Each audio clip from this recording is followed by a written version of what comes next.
Dalam beberapa ribu tahun, budaya memfermentasi minuman sudah ada sejak dulu.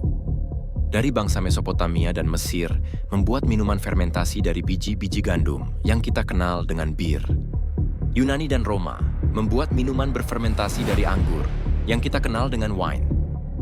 Meksiko membuat minuman berfermentasi dari getah kaktus atau tanaman agave yang kita kenal dengan tequila. Dan Jepang membuat minuman dari fermentasi beras yang kita kenal dengan sake. Sake adalah minuman keras yang disukai dan dinikmati beberapa kalangan penikmat minuman beralkohol. Kandungan alkoholnya sebesar 18% hingga 20% mirip dengan wine. Tetapi rasanya tidak sama, bahkan rasanya hampir mirip dengan bir. Sake memiliki sejarah panjang. Diperkirakan telah ada pada zaman Yoi sekitar 2000 tahun yang lalu.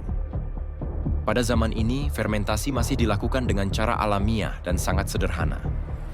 Kemudian, mulai berkembang pada zaman Nara hingga zaman Edo. Pada zaman ini, teknik pembuatan sake dibuat dengan metode modern, yaitu penggunaan jamur koji pada beras sebagai pengubah pati menjadi gula. Tak hanya itu, sake saat itu digunakan sebagai ritual keagamaan Shinto, sebagai persembahan untuk dewa dan menjadi minuman umum masyarakat. Sehingga, munculnya toko-toko pembuat sake. Metode pembuatan ini diwariskan oleh keluarga dari generasi ke generasi berikutnya hingga kini. Pada umumnya ada 3 bahan untuk membuat sake, yaitu beras, jamur koji, dan ragi. Beras yang digunakan berbeda dengan beras yang kita makan sehari-hari. Beras sake disebut dengan sakamai, yang memiliki kandungan pati tinggi, sedikit protein atau lemak, dan butirannya lebih besar. Jamur koji yang digunakan dari spesies Aspergillus oryzae.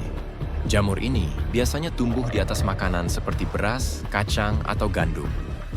Sedangkan ragi yang digunakan ialah bervariasi, tergantung kualitas sake yang ingin dibuat. Jenis ragi yang populer digunakan ialah ragi Kyokai no 7, yang memiliki keunggulan dapat menghasilkan rasa seimbang, bersih, dan ringan. Proses pembuatannya dimulai dengan pencucian beras. Proses ini untuk menghilangkan nuka atau debu yang masih menempel pada beras. Dan jika masih ada debu yang menempel, dapat menyebabkan rasa pahit. Setelah dicuci, beras direndam dalam air untuk mengatur kadar air di dalam butiran beras.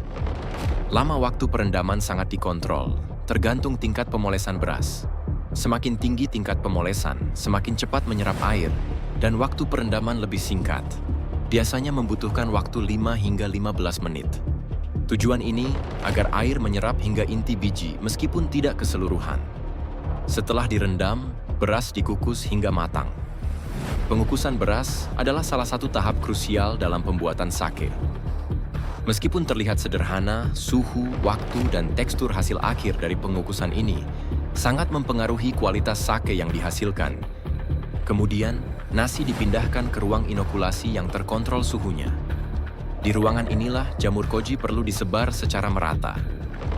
Proses ini bertujuan untuk mengubah pati yang ada di dalam nasi menjadi gula sederhana agar bisa difermentasi oleh ragi.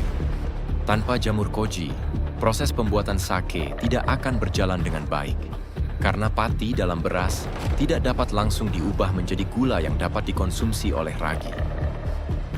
Proses ini berlangsung selama 2-3 hari. Tahap selanjutnya ialah proses fermentasi. Nasi dipindahkan ke tangki fermentasi dengan menambahkan air dan ragi. Selama proses ini, ragi akan mengubah gula yang dihasilkan oleh jamur koji menjadi alkohol atau etanol, dan menghasilkan sake yang memiliki kadar alkohol sekitar 15% sampai 20%. Setelah 3 minggu melewati fase fermentasi, dilakukan filterisasi dengan menggunakan metode tradisional, yaitu menggantungnya dan membiarkan air keluar dengan sendirinya, sehingga dihasilkan cairan jernih dari padatan. Proses penyaringan tidak hanya itu, penyaringan juga dilakukan menggunakan karbon aktif atau arang, yang tujuannya untuk meningkatkan kejernihan, warna, dan aroma sake, sehingga menghasilkan produk akhir yang lebih bersih dan stabil. Sake yang telah disaring akan disimpan selama beberapa minggu atau bulan untuk pematangan dan pengembangan rasa. Biasanya, hal ini dikenal dengan proses penuaan. Sehingga sake bisa mengalami sedikit perubahan rasa, karena beberapa komponen kimia dan enzim dalam sake masih dapat bereaksi.